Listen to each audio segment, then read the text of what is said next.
जय हिंद दोस्तों। आज के इस वीडियो में हम लोग देखेंगे खान सर के द्वारा जो आपका सहायक शिक्षा विकास पदाधिकारी यानी AEDO का एग्ज़ाम होने वाला है, जिसका एडमिट कार्ड आपको दोस्तों कल यानी 3 तारीख को निकाल दिया जाएगा और इसका एग्ज़ाम 14 अप्रैल से शुरू होगा दोस्तों। तो उसी से रिलेटेड खान सर के द्वारा आपका प्रैक्टिस सेट निकाला गया है, जिसमें कुल 60 सेट है और इस 60 सेट में 20 सेट आपका समान भाषा से है, यानी फर्स्ट पेपर आपका समान भाषा का होगा, जिसमें हिंदी और अंग्रेजी से संबंधित प्रश्न रहेंगे। ये आपका सिर्फ क्वालिफाई नेचर का होगा।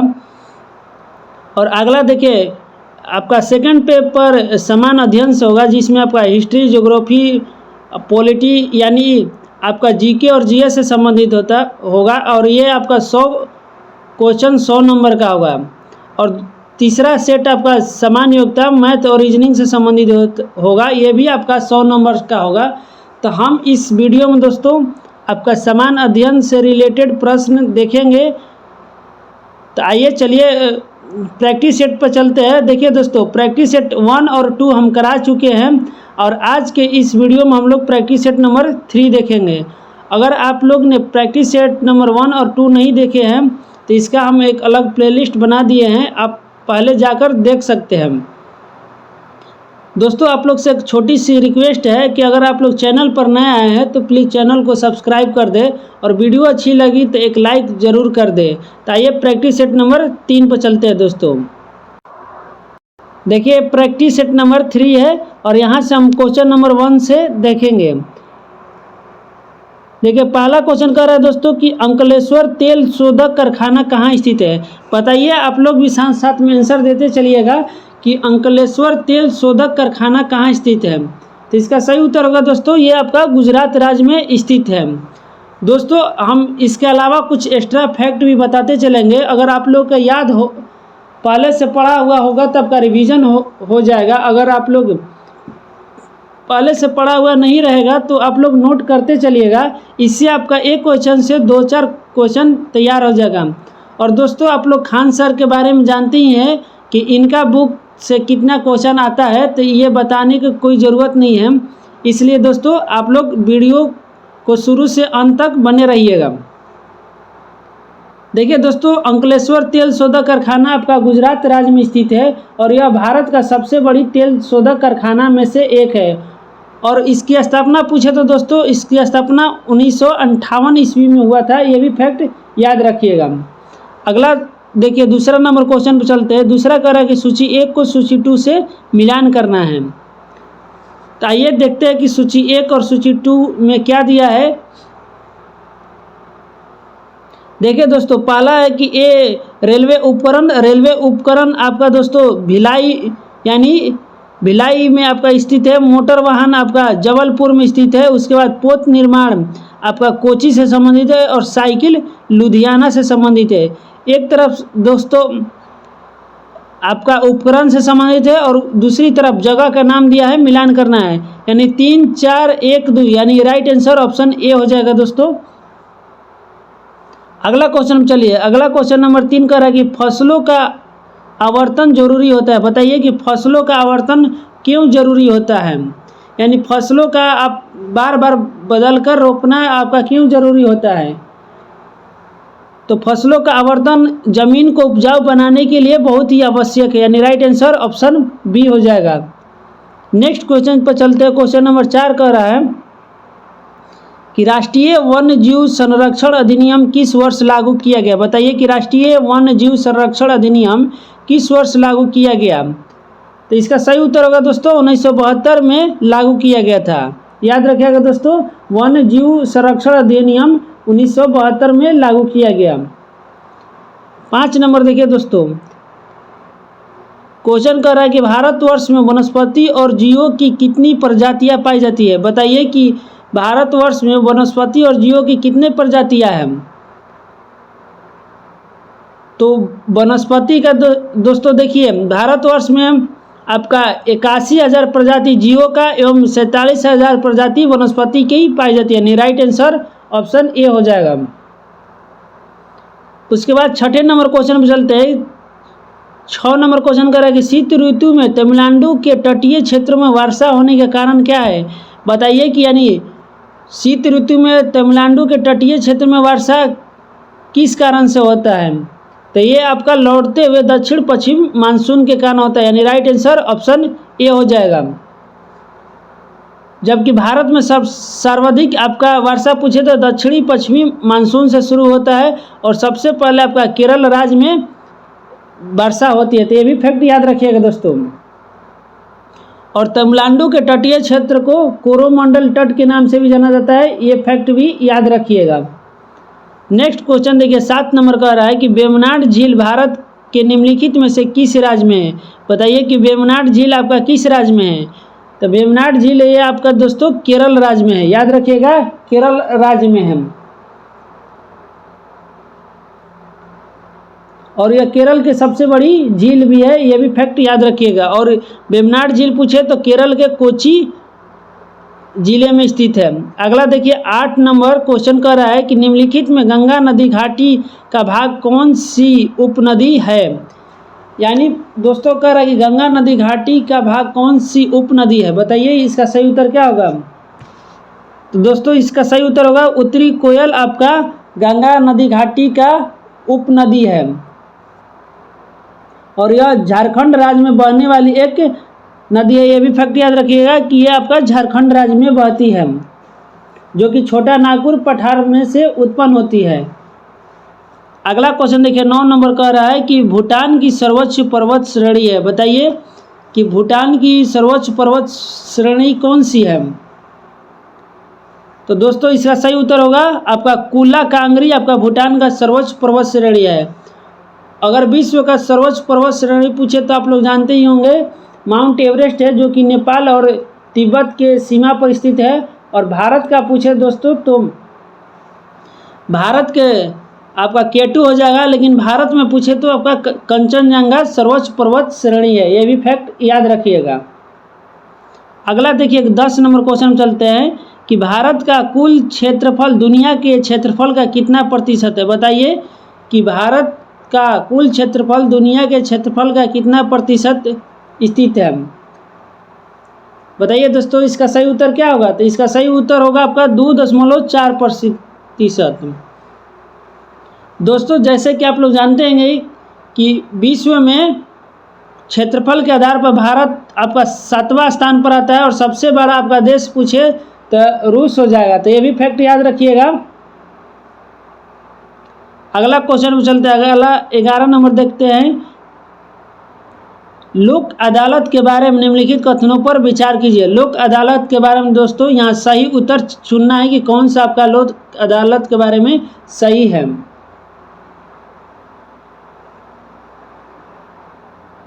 पहला कह रहा है यह एक सस्ती न्यायिक सेवा है, यह एकल पेशी पर विवाद निवारण करता है, यह त्वरित न्याय देता है, सेवानिवृत्त जज लोक अदालत चलाता है, यह एक सर्वोच्च न्यायालय है। बताइए दोस्तों इसका सही उत्तर क्या होगा। तो इसका सही उत्तर होगा दोस्तों उपयुक्त में से एक से अधिक आपका सही है। देखिए दोस्तों लोक अदालत आपका एकल पेशी पर विवाद निवारण किया जाता है। अगला क्वेश्चन देखिए दोस्तों क्वेश्चन नंबर 12 पर चलते हैं। 12 नंबर क्वेश्चन कह रहा है कि जब संवैधानिक संशोधन का विधेयक राष्ट्रपति के पास जाता है तो वह, बताइए कि जब संवैधानिक संशोधन का विधेयक राष्ट्रपति के पास जाता है तो क्या होता है। तो राष्ट्रपति के पास जाता है तो वह अपनी स्वीकृति प्रदान करने के लिए बाध्य है, यानी राइट आंसर ऑप्शन डी हो जाएगा। और यह कब बाध्य बनाया गया तो आपका 24वां संवैधानिक संशोधन 1971 के तहत। अगला क्वेश्चन देखिए दोस्तों 13 नंबर का रहा है कि भारत के संविधान के उद्देशिका यानी प्रस्तावना के बारे में निम्नलिखित में से कौन सा कथन सही है। बताइए कि प्रस्तावना के बारे में इसमें से कौन सा कथन सही है, बताना है कौन सा दोस्तों सही है। पहला की उद्देशिका स्वयं न्यायालय में परिवर्तनीय नहीं है, यानी ये भी सही है। दूसरा कारक उद्देशिका उन उद्देश्यों को बताती है जिन्हें संविधान स्थापित करना और आगे बढ़ाना चाहता है, बिल्कुल सही है। और तीसरा कारक उद्देशिका उस स्रोत को इंगित करती है जहाँ से संविधान अपना प्राधिकार प्राप्त करता है, ये भी आपका सही है। यानी 1, 2, 3 तीनों सही है, यानी राइट आंसर ऑप्शन ए हो जाएगा। और प्रस्तावना दोस्तों 26 नवंबर 1949 को संविधान सभा द्वारा अपनाई गई थी, ये भी फैक्ट याद रखिएगा। अगला देखिए 14 नंबर है। 14 नंबर कह रहा है कि भारत एक धर्मनिरपेक्ष राष्ट्र है, कारण बताइए कि भारत एक धर्मनिरपेक्ष राष्ट्र है किस कारण से। तो यह अपने सभी नागरिकों के साथ उनके धार्मिक विश्वासों के बिना एक जैसा व्यवहार करता है, इसलिए भारत एक धर्मनिरपेक्ष राष्ट्र है, यानी ऑप्शन बी इसका सही उत्तर हो जाएगा। और धर्मनिरपेक्ष शब्द आपका 42वां संविधान संशोधन द्वारा जोड़ा गया था, ये भी फैक्ट याद रखिएगा। अगला देखिए 15 नंबर का रहा है कि निम्न में से किस विशेष क्षेत्र की कौन सी विशेषता नहीं है, यानी विशेष क्षेत्र आपका स्पेशल इकोनॉमिक्स जोन यानी SEZ की कौन सी विशेषता नहीं है दोस्तों, बताइए कि इसका सही उत्तर क्या होगा। तो इसका राइट उत्तर होगा दोस्तों उपयुक्त में से कोई नहीं।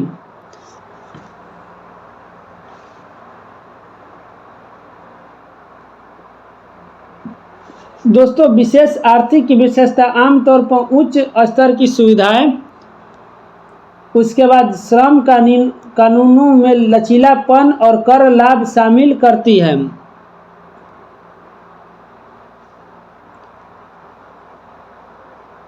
अगला देखिए 16 नंबर क्वेश्चन कर रहा है कि ग्रामीण क्षेत्रों में कैलोरी की आवश्यकता अधिक है क्योंकि, बताइए कि ग्रामीण क्षेत्रों में कैलोरी की आवश्यकता क्यों अधिक पड़ती है।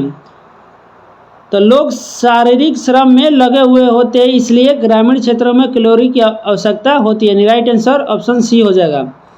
17 नंबर देखिए दोस्तों, 17 कह रहा है कि धन निष्कासन का सिद्धांत किसके द्वारा दिया गया था, बताइए कि धन निष्कासन का सिद्धांत किसके द्वारा दिया गया था। तो ये आपका दादा भाई नौरोजी के द्वारा दिया गया था। और इनकी पुस्तक बताइएगा दोस्तों कि इनकी पुस्तक का नाम क्या था। अगला क्वेश्चन देखिए 18 नंबर की, प्रसिद्ध गीत सरफरोशी की तमन्ना अब हमारे दिल में है के रचयिता कौन है, बताइए इसका सही उत्तर क्या होगा। तो सरफरोशी की तमन्ना अब हमारे दिल में है, इनकी रचयिता राम प्रसाद बिस्मिल जी थे। अगला देखिए दोस्तों 19 number, Akhil Bharatiya trade union Congress किस वर्ष में गठित हुई थी, बताइए इसका सही उत्तर क्या होगा। अखिल भारतीय ट्रेड यूनियन कांग्रेस की गठन कब हुआ था।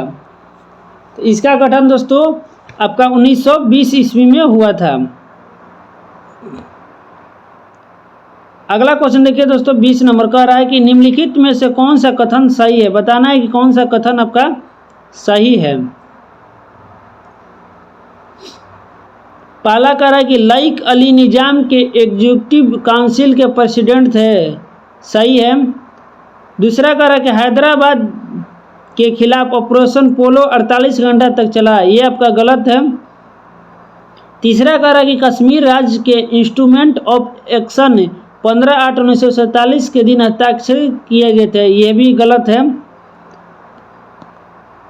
अगला कह रहा है दोस्तों कि शाह नवाज भुट्टो जूनागढ़ स्टेट के आखिरी दीवान थे, ये आपका सही है। और लास्ट कह रहा है कि KM मुंशी को भारत सरकार ने हैदराबाद में अपने एजेंट के रूप में नियुक्त किया था, ये आपका सही है। यानी 1, 4 और 5 आपका सही है, यानी राइट आंसर ऑप्शन ए हो जाएगा। दोस्तों देखिए यहाँ हैदराबाद में आपका 17 सितंबर 1948 को हैदराबाद का भारत में विलय हुआ था और कश्मीर भारत में 26 अक्टूबर 1947 में शामिल हुआ था, तो ये भी फैक्ट याद रखिएगा। अगला क्वेश्चन पर चलते हैं, क्वेश्चन नंबर 21 देखते हैं कि निम्नलिखित में से किसके द्वारा गांधी जी ने हिंदुओं के मध्य उत्पन्न होने वाली मनमुटाव को रोकने की कोशिश की थी, बताइए कि इसका सही उत्तर क्या होगा। तो इसका सही उत्तर होगा दोस्तों पुनः समझौता के द्वारा आपका हिंदुओं के मध्य उत्पन्न होने वाले मनमुटाव को रोकने की कोशिश किए थे। 22 नंबर क्वेश्चन देखिए कि ब्रिटिश शासनकाल में किस कानून के अंतर्गत लोगों की बिना उचित सुनवाई के बंदी बनाने की अनुमति थी। बताइए कि किस कानून के अंतर्गत लोगों को बिना उचित सुनवाई के गिरफ्तार किया जाता था। तो इसका सही उत्तर होगा दोस्तों रॉलेट एक्ट के तहत। आपका रॉलेट एक्ट कब आया था? तो 19 मार्च 1919 को पारित हुआ था। अगला 23 नंबर देखिए कि इनमें से किस काल में स्वदेशी आंदोलन का भारत में उत्थान हुआ। बताइए कि इसका सही उत्तर क्या होगा? तो स्वदेशी आंदोलन आपका बंगाल विभाजन के विरोधी आंदोलन के रूप में उत्थान हुआ था, यानी राइट आंसर ऑप्शन बी हो जाएगा। 24 नंबर देखिए क्वेश्चन कर रहा है कि निम्न में से कौन कांग्रेस के कभी अध्यक्ष नहीं बने। बताइए दोस्तों कि कौन नेता ऐसा थे जो कांग्रेस के कभी अध्यक्ष नहीं बन पाए। तो इसका सही उत्तर होगा दोस्तों बाल गंगाधर जी तिलक। जबकि सुरेंद्र नाथ बनर्जी आपका 1895 में बने थे। गोपाल कृष्ण गोखले 1905 में। महात्मा गांधी कांग्रेस के एक बार अध्यक्ष बने थे जो कि 1924 में बने थे। अगला देखिए 25 नंबर का है कि किस अंग्रेज सैन्य अधिकारी ने झांसी के रानी को यह कहते हुए श्रद्धांजलि दी थी कि यहाँ वो औरतें सोई हुई है जो विद्रोहियों में एकमात्र मर्द थी। बताइए कि ये पंक्ति किसकी है। तो ये आपका ह्यूरोज का है, यानी राइट आंसर ऑप्शन ए हो जाएगा। अगला क्वेश्चन देखिए 26 नंबर का रहा है कि सर चार्ल्स वुड का डिस्पैच या वुड प्रेषण भारतीय इतिहास में डैश के क्षेत्र का एक मील का पत्थर था। बताइए कि वुड प्रेषण किस क्षेत्र का था। तो ये आपका दोस्तों बंगाल के क्षेत्र का था, यानी राइट आंसर ऑप्शन डी हो जाएगा। 27 नंबर क्वेश्चन देखते हैं दोस्तों कि निम्नलिखित में से कौन सा एक राष्ट्रवादी समाचार पत्र नहीं था। बताइए इसका राइट आंसर क्या होगा। तो द टाइम्स ऑफ इंडिया आपका राष्ट्रवादी समाचार पत्र नहीं था।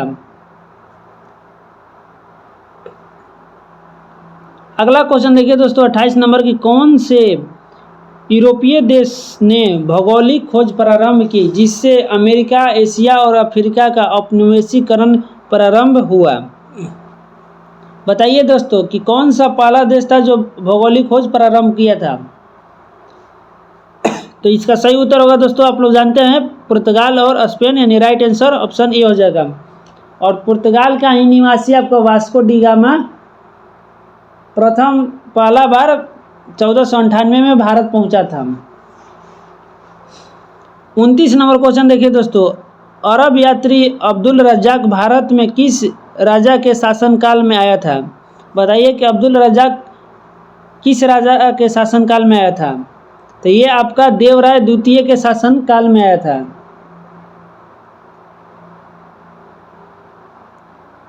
अगला क्वेश्चन देखिए दोस्तों 30 नंबर की तबकात ए अकबरी जिसे कभी कभी अबुल फजल के अकबरनामा से अधिक विश्वसनीय माना जाता है किसके द्वारा लिखा गया था। यानी तबकात ए अकबरी के लेखक कौन है। बताइए इसका सही उत्तर क्या होगा। तो तबकात ए अकबरी के लेखक आपका निजामुद्दीन अहमद थे, यानी राइट आंसर ऑप्शन ए हो जाएगा। अगला क्वेश्चन देखिए दोस्तों 31 नंबर का रहा है कि निम्नलिखित में से कौन सा सही है। बताना है कि इसमें से कौन सा आपका सही कथन है। तो शाहजहां शेरशाह का पुत्र था, बिल्कुल गलत है। शाहजहां जहांगीर का पुत्र था। शिवाजी जहांगीर के विरुद्ध लड़े थे। शिवाजी दोस्तों आपका औरंगजेब के विरुद्ध लड़े थे, ये भी आपका गलत है। हुमायूं औरंगजेब द्वारा परास्त हुआ था, ये आपका ये भी गलत है। 3 गलत है, यानी एक सही होगा आपका। मुगल साम्राज्य की स्थापना बाबर द्वारा की गई थी, ये आपका बिल्कुल सही है। 32 नंबर क्वेश्चन देखिए दोस्तों 32 कह रहा है कि इब्न बतूता के बारे में कौन सा कथन सत्य है। कि इब्न बतूता के बारे में कौन सा कथन दोस्तों सही होगा।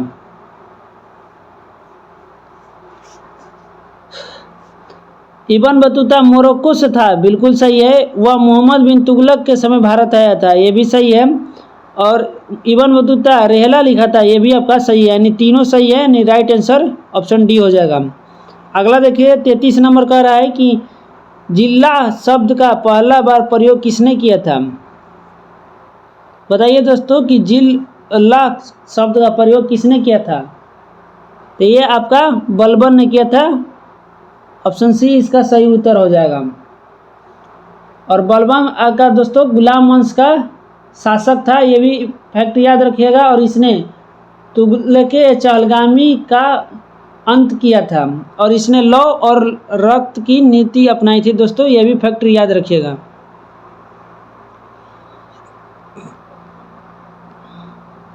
अगला देखिए 34 नंबर कह रहा है कि किस चोल शासक ने सर्वप्रथम द्रविड़ प्रदेश को विजित किया था, यानी किस चोल शासक ने द्रविड़ प्रदेश को जीता था। बताइए इसका सही उत्तर क्या होगा। तो ये आपका राजराज प्रथम ने जीता था। 35 नंबर कह रहा है कि प्राकृत प्रकाश ग्रंथ किसने लिखी। प्राकृत प्रकाश ग्रंथ आपका किसने लिखा था। तो इसका सही उत्तर है दोस्तों वररुचि ने लिखा था। और वररुचि दोस्तों विक्रमादित्य के नवरत्नों में से एक थे, ये भी फैक्ट याद रखिएगा। अगला देखिए 36 नंबर कह रहा है कि अशोक के प्रस्तर स्तंभ के प्रतीक थे। बताइए कि अशोक के प्रस्तर स्तंभ के क्या प्रतीक थे।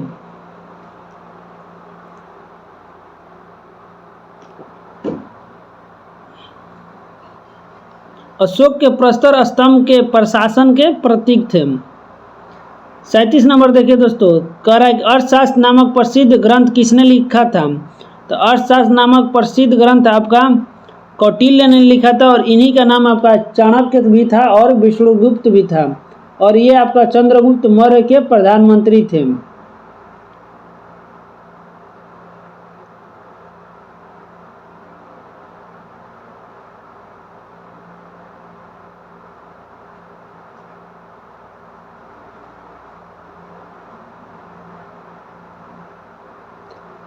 अगला क्वेश्चन में चलते हैं दोस्तों 38 नंबर का रहा है यूनानी साहित्य में चंद्रगुप्त मौर्य को किस नाम से वर्णन किया गया। बताइए कि चंद्रगुप्त मौर्य को यूनानी साहित्य में किस नाम से जाना जाता है। तो ये दोस्तों आपको सेंड्रोकोटस के नाम से वर्णन किया गया है। नेक्स्ट क्वेश्चन देखिए 39 नंबर के निम्नलिखित में से कौन से सबसे पूर्वकालिक जैन ग्रंथ कहलाता है। बताइए कि कौन सबसे पूर्वकालिक जैन ग्रंथ कहलाता है। तो इसका सही उत्तर होगा दोस्तों 14 पूर्वा आपका सबसे पूर्वकालिक जैन ग्रंथ है। अगला देखिए 40 नंबर कह रहा है कि प्राचीन भारत में निम्नलिखित में से कौन सा बौद्ध शिक्षा का प्रसिद्ध केंद्र नहीं है। बताइए कि कौन सा बौद्ध शिक्षा का प्रसिद्ध केंद्र नहीं यहाँ पूछा है। तो ये आपका नागपुर प्रसिद्ध केंद्र नहीं था, बाकी वल्लभी, विक्रमशिला और नालंदा तीनों आपका प्रसिद्ध केंद्र था। नेक्स्ट क्वेश्चन देखिए दोस्तों 41 नंबर का रहा है कि भगवान बुद्ध का जन्म हुआ था। बताइए कि भगवान बुद्ध का जन्म कहाँ हुआ था। तो इनका जन्म दोस्तों नेपाल के लुम्बिनी में हुआ था। अगला क्वेश्चन देखिए 42 नंबर का रहा है कि भारतीय सामाजिक व्यवस्था में वर्णित पुरुषार्थी की संख्या है। बताइए कि भारतीय सामाजिक व्यवस्था में वर्णित पुरुषार्थियों की संख्या कितनी है। तो इसकी संख्या दोस्तों 4 है। अगला कर है 43 नंबर क्वेश्चन की सूची 1 को सूची 2 से मिलान करना है। एक तरफ है सिंधु सभ्यता का स्थल और दूसरा तरफ है उससे संबंधित आपका राज्य। बताइएगा दोस्तों कि कौन सा सही उत्तर होगा। तो कालीबंगा आपका राजस्थान राज्य में पड़ता है। सूरकोटदा आपका भुज यानी गुजरात राज्य में स्थित है। उसके बाद कोटजी आपका कोटजी सिंध क्षेत्र में है यानी पाकिस्तान में चला गया है। बनवाली आपका हरियाणा राज्य में है। यानी 3, 1, 2, 4 इसका राइट आंसर ऑप्शन बी हो जाएगा। 44 नंबर भी दोस्तों सूची दिया गया है, सुमेलित करना है सूची 1 से सूची 2 को। ये भी आपका सिंधु स्थल है और एक तरफ स्थान है। तो पहला कर रहा है लोथल। लोथल एक बंदरगाह था जो कि गुजरात राज्य में स्थित है। उसके बाद रोपड़। रोपड़ आपका पंजाब राज्य में स्थित है। राखीगढ़ी हरियाणा में है, जो कि भारत की सबसे बड़ी आपका सिंधु स्थल है। उसके बाद कालीबंगा आपका राजस्थान में है। यानी 4, 3, 1, 2 यानी राइट आंसर ऑप्शन डी हो जाएगा। अगला क्वेश्चन देखिए 45 नंबर कह रहा है कि निम्नलिखित अभिलेखों में से किसमें विधवा दहन का उदाहरण उल्लेखित है। यानी किस अभिलेख में आपका विधवा दहन का उदाहरण दिया गया है। तो विधवा दहन दोस्तों भानुगुप्त का एरण स्तंभ अभिलेख में चर्चा है। अगला देखिए 46 नंबर कह रहा है कि बिहार में खनिज उत्पादन के संदर्भ में निम्नलिखित कथनों पर विचार कीजिए और कौन सा कथन सही है। बताना है कि बिहार में खनिज उत्पादन में कौन सा कथन आपका सही है। तो पहला कह रहा है कि रोहतास में पायरेट का सर्वाधिक भंडार है। ये आपका बिल्कुल सही है, जो कि रोहतास जिले के विद्या बेल्ट और सोन घाटी में पाया जाता है। उसके बाद दोस्तों कह रहा है कि चूना पत्थर कैमूर, मुंगेर और रोहतास जिले में पाया जाता है। तो ये भी आपका बिल्कुल सही है। तीसरा कह रहा है कि जमुई जिले में सोने का भंडार पाया जाता है। तो ये भी आपका सही है, यानी तीनों आपका सही है, लेकिन यहाँ पर तीनों कहीं नहीं दिया है, यानी उपयुक्त में से एक से अधिक आपका सही उत्तर हो जाएगा। अगला क्वेश्चन देखिए दोस्तों 47 नंबर। 47 नंबर कह रहा है कि ककोलो जलप्रपात किस जिला में है। तो ककोलो जलप्रपात आपका दोस्तों नवादा जिला में है। नेक्स्ट क्वेश्चन देखिए 48 नंबर कह रहा है कि कोसी मैदान का समुद्री तल से औसत ऊंचाई क्या है। बताइए कि कोसी मैदान का समुद्री तल से औसत ऊंचाई कितना है। तो ये आपका दोस्तों मात्र 30 मीटर औसत ऊंचाई है। और कोसी नदी को बिहार का शोक नदी भी कहा जाता है। अगला देखिए 49 नंबर दोस्तों, एक तरफ कथन है और कारण बताना है। कथन कह रहा है कि दक्षिणी बिहार उत्तरी बिहार के अपेक्षा विकसित है। कारण है कि दक्षिणी बिहार में उद्योगों का विकास हुआ है। उपयुक्त दोनों वक्तव्यों के संदर्भ में निम्नलिखित में कौन सा यहाँ सही बताना है कि कौन सा कथन आपका सही है। बताइए दोस्तों इसका सही उत्तर क्या होगा। तो ए और आर दोनों सही है, और आर ए का सही स्पष्टीकरण भी करता है। यानी दक्षिणी बिहार उत्तरी बिहार की अपेक्षा बिल्कुल विकसित है। अगला क्वेश्चन देखिए दोस्तों 50 नंबर कह रहा है कि इनमें से कौन सा बिहार का जिला है जो नेपाल से सीमा साझा नहीं करता है। यहाँ बताना है कि नहीं करता है। बताइए दोस्तों कि कौन सा जिला है जो नेपाल से सीमा साझा नहीं करता है। तो मधुबनी आपका नेपाल से लगता है, सुपौल लगता है, सीतामढ़ी लगता है, लेकिन गोपालगंज आपका नहीं लगता है। यानी राइट आंसर ऑप्शन डी हो जाएगा। याद रखिएगा दोस्तों बिहार के कुल 7 जिला आपका नेपाल से लगता है, जिसमें आपका पश्चिमी चंपारण, पूर्वी चंपारण, सीतामढ़ी, मधुबनी, सुपौल, अररिया और किशनगंज है। अगला 51 नंबर पर चलते हैं। 51 नंबर कह रहा है कि बिहार के मुख्यमंत्री कन्या उत्थान योजना के संबंध में कौन सा असत्य है, यानी कौन सा आपका गलत है। बताना है कि कौन सा गलत है। पहला कह रहा है कि योजना का वार्षिक व्यय 7,221 करोड़ प्रस्तावित है। ये आपका सही है। दूसरा कह रहा है कि शिक्षा, स्वास्थ्य और समाज कल्याण 3 विभागों द्वारा योजना का संचालन है। ये भी सही है। जन्म से स्नातक तक की शिक्षा पूर्ण करने पर प्रत्येक कन्या को 60,000 प्रदान किया जाता है। ये आपका गलत है, यानी राइट आंसर ऑप्शन सी हो जाएगा। 60,000 नहीं दोस्तों, बल्कि 50,000 का प्रावधान यानी दिया जाता है। अगला क्वेश्चन पर चलते हैं 52 नंबर कि वर्तमान में बिहार में संपत्ति का मुख्य स्रोत क्या है। बताइए कि बिहार में संपत्ति का मुख्य स्रोत क्या है। तो इसका सही उत्तर होगा दोस्तों कृषि ही है, और बिहार एक कृषि प्रधान राज्य है। अगला देखिए 53 नंबर की लोच का आयाम स्थिरांक है। बताइए कि लोच का आयाम स्थिरांक क्या है। तो इसका दोस्तों सही उत्तर हो जाएगा आपका ml के पावर -1 t के पावर -2।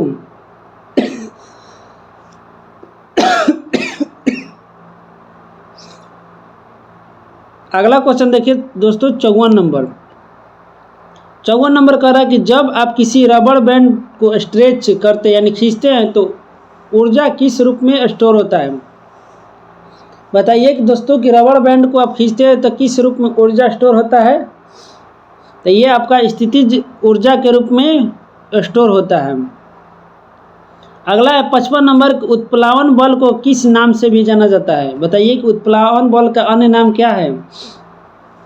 तो इसका सही उत्तर होगा दोस्तों, उत्प्लावन बल को ब्यूयेसी फोर्स भी कहते हैं, जो कि ऑप्शन में नहीं दिया है, यानी राइट आंसर ऑप्शन डी हो जाएगा। अगला क्वेश्चन देखिए 56 नंबर की यांत्रिक तरंगों में स्थानांतरण होता है। बताइए यांत्रिक तरंगों में स्थानांतरण किस माध्यम से होता है। तो ये आपका ऊर्जा का स्थानांतरण होता है। अगला क्वेश्चन देखिए 57 नंबर के प्रकाश के ध्रुवीकरण में प्रकाश का कौन सा गुण बदलता है। तो ध्रुवीकरण में दोस्तों प्रकाश का कंपन तल बदलता है और प्रकाश एक अनुप्रस्थ तरंग है, ये भी फैक्ट याद रखिएगा।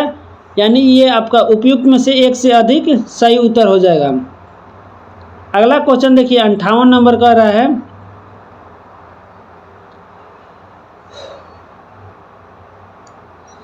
कि m किलोग्राम द्रव्यमान और c कूलम आवेश वाला एक इलेक्ट्रॉन v वोल्ट के विभवांतर से गुजरता है, अंतिम ऊर्जा जूल में क्या होगी। बताइए कि अंतिम ऊर्जा का मान पूछ रहा है दोस्तों। तो अंतिम ऊर्जा बराबर होता है दोस्तों E बराबर, यानी E से सूचित किया जाता है E इंटू वी, यानी E कूलम हो गया और V आपका वोल्ट हो गया, यानी राइट आंसर ऑप्शन ए हो जाएगा। नेक्स्ट क्वेश्चन पर चलते हैं। नेक्स्ट क्वेश्चन कह रहा है कि स्थिर उत्तेजित अवस्था से अस्थिर उत्तेजित अवस्था में एक अणु के विकिरण के उत्सर्जन के बिना संक्रमण जो पृथक्करण की ओर जाता है। बताइए कि इसका सही उत्तर क्या होगा।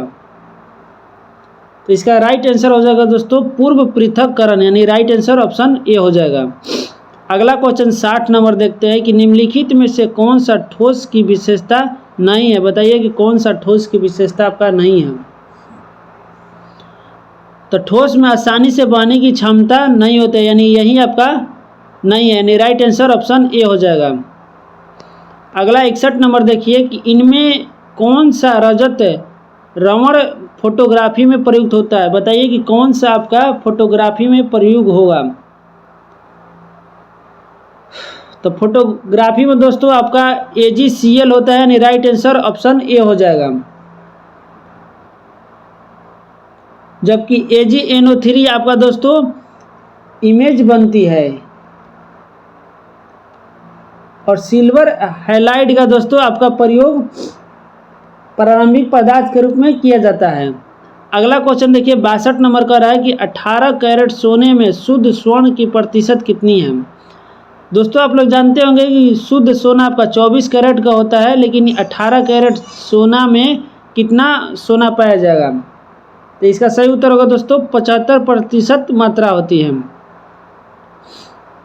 नेक्स्ट क्वेश्चन देखिए 63 नंबर की तांबा सर्वाधिक उपयोग किए जाने वाला चालक है। बताइए कि तांबा का सर्वाधिक उपयोग क्यों किया जाता है। तो दोस्तों इसकी प्रतिरोधकता कम होती है, इसे पतले तारों से बनाया जा सकता है, या चांदी की तुलना में सस्ता है, यानी तीनों आपका सही है। इसका सही उत्तर ऑप्शन डी हो जाएगा। अगला देखिए 64 नंबर। 64 नंबर दोस्तों कह रहा है कि अमलगम किस धातु का अयस्क है। बताइए कि अमलगम किस धातु का आपका अयस्क हो जाएगा। तो अमलगम पारा का अयस्क है। नेक्स्ट क्वेश्चन 65 नंबर देखिए कि ऑक्सीकरण में क्या होता है। बताइए कि ऑक्सीकरण में आपका क्या होगा। तो ऑक्सीकरण में दोस्तों इलेक्ट्रॉनों की हानि होती है, यानी राइट आंसर ऑप्शन डी होगा। ऑक्सीकरण दोस्तों याद रखिएगा इलेक्ट्रॉनों की हानि होती है, उसके बाद आपका ऑक्सीजन का जुड़ना होता है और हाइड्रोजन का निकलना या इलेक्ट्रॉनों की हानि होती है। ये सभी दोस्तों फैक्ट याद रखिएगा। अगला देखिए 66 नंबर का रहा कि साबुन बनाने की प्रक्रिया का नाम क्या है। बताइए कि साबुन बनाने की प्रक्रिया का क्या कहा जाता है। तो ये आपका स्पेनिफिकेशन कहा जाता है। याद रखिएगा दोस्तों स्पेनिफिकेशन साबुन बनाने की प्रक्रिया को कहा जाता है।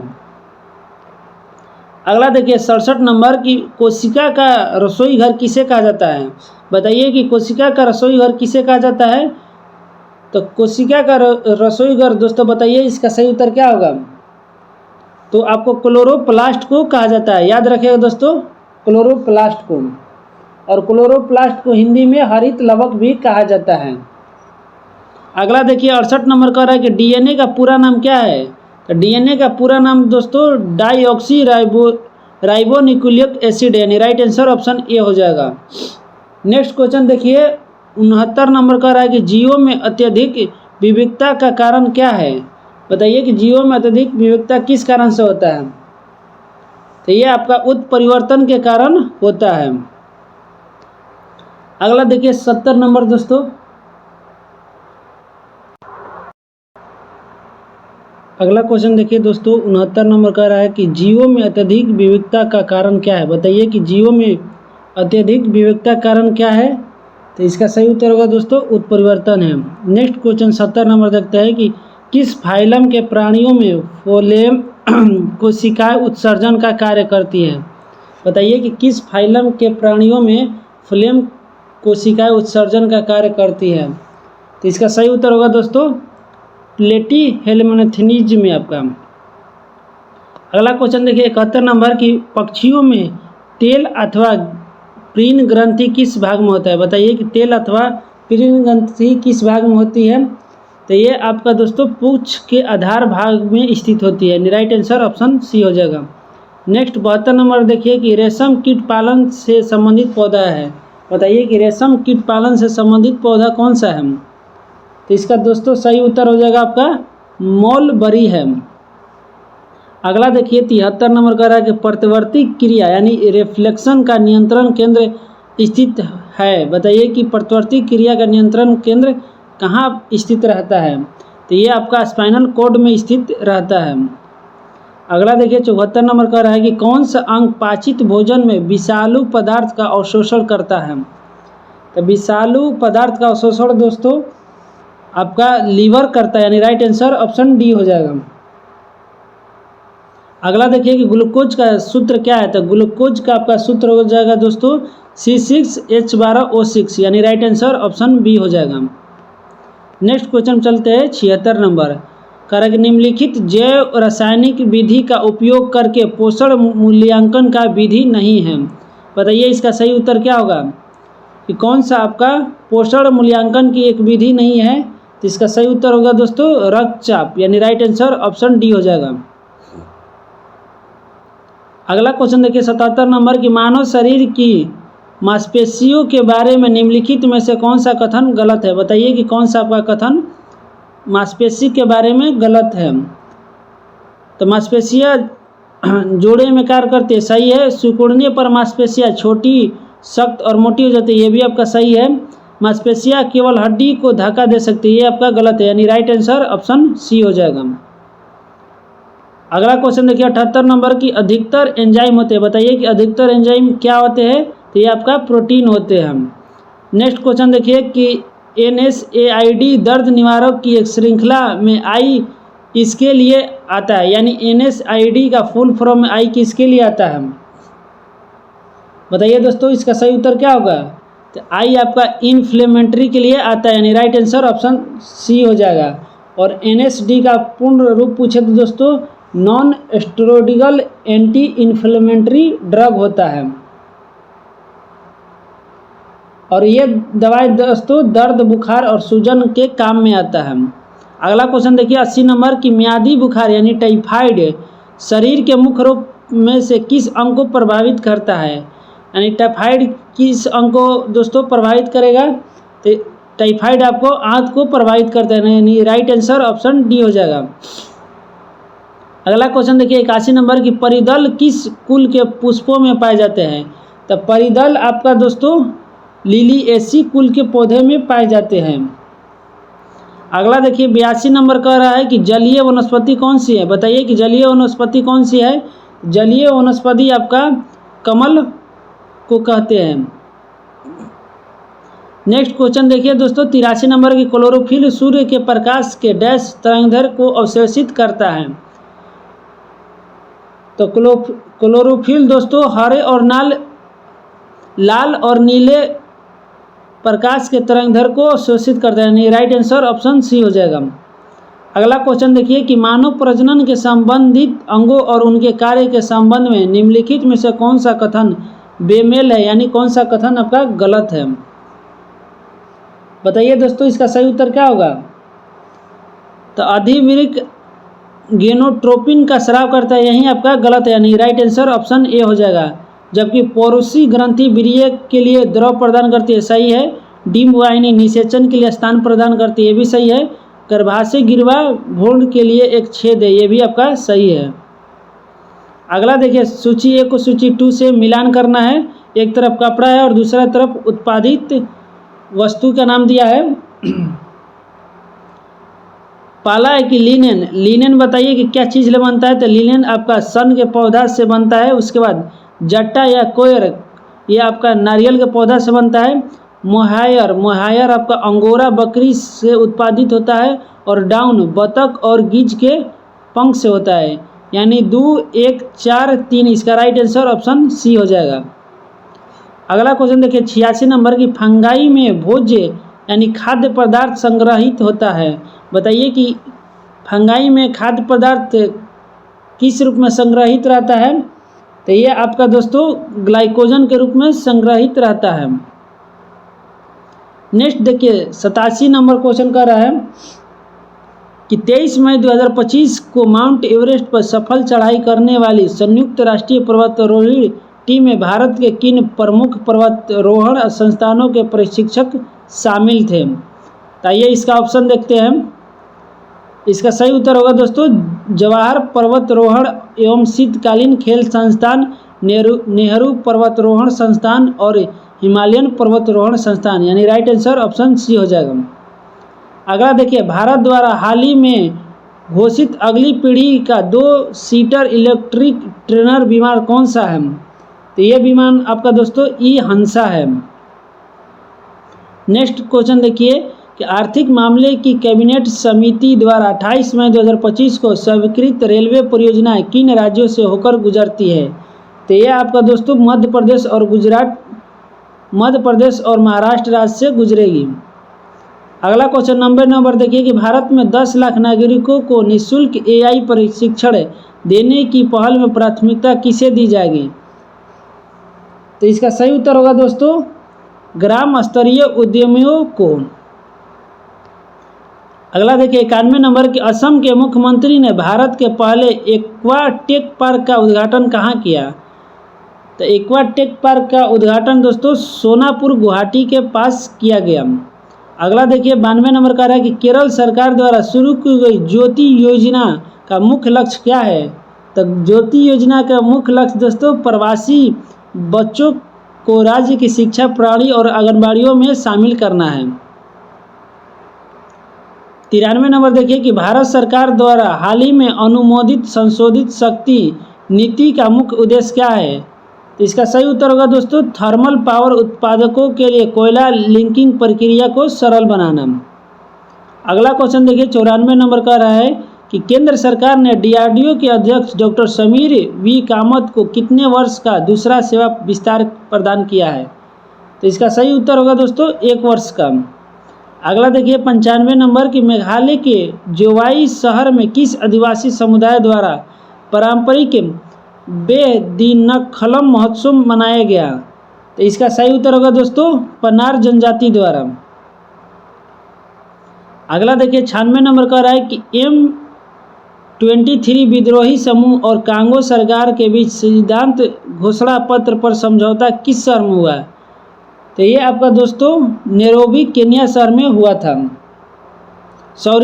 ये आपका दोहा कतर शहर में हुआ था, यानी राइट आंसर ऑप्शन बी हो जाएगा। अगला देखिए 97 नंबर की एशिया प्रशांत आर्थिक सहयोग एपेक का अक्टूबर 2025 में होने वाला आगामी बैठक कहाँ प्रस्तावित है। बताइए दोस्तों इसका सही उत्तर क्या होगा। तो ये आपका दोस्तों गुजुंग दक्षिण कोरिया में प्रस्तावित है। नेक्स्ट क्वेश्चन देखिए 58 नंबर की अप्रैल 2025 में पटना के पास किस स्थान पर एक लॉजिस्टिक पार्क की आधारशिला रखी गई। जिसका उद्देश्य राज्य के निर्यात और व्यापार को सुगम बनाना है। तो ये आपका फतुहा के पास रखा गया है। अगला देखिए 99 नंबर कह रहा है कि बिहार औद्योगिक क्षेत्र विकास प्राधिकरण ने किस जिले में राज्य के पहले फार्मा और सर्जिकल पार्क की स्थापना के मंजूरी दी है।